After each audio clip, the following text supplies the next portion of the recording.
Class 9th के students के लिए क्वेश्चन नंबर 14 का सेकंड पार्ट लेके मैं आया हूँ एक्सरसाइज 2.5 में। 14 में दो पार्ट हैं। फर्स्ट पार्ट आप कर सकते हैं अगर आप सेकंड पार्ट समझ गए। सेकंड पार्ट में थोड़ा सी डिजिट बड़ी थी, इसलिए मैंने आपको सेकंड पार्ट बताना ज़्यादा उपयुक्त समझा।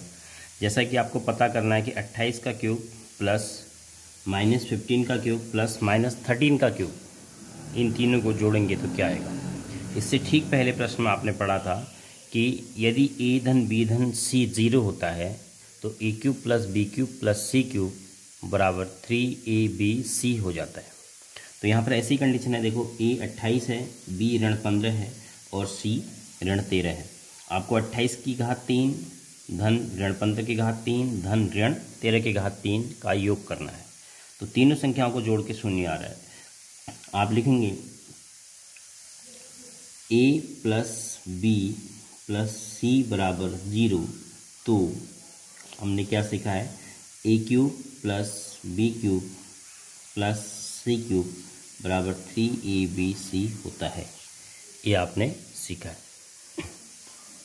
तो यहाँ पर चूँकि 28 धन ऋण 15 धन ऋण 13 है बराबर कितना हो जाएगा, 28 धन ऋण 15 है धन ऋण 13 है, तो बराबर 28 ऋण 28 बराबर 0।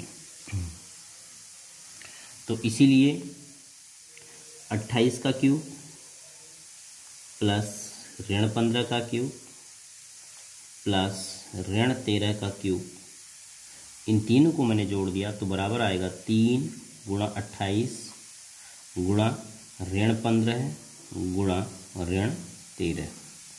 अब आप अलग से कैलकुलेशन करने की ज़रूरत नहीं, यहीं पर पहाड़ी से कर सकते हैं इसको। ऋण और ऋण होके धन, क्योंकि इस पूरे गुणा में आपके पास दो ऋण हैं तो धन हो गए।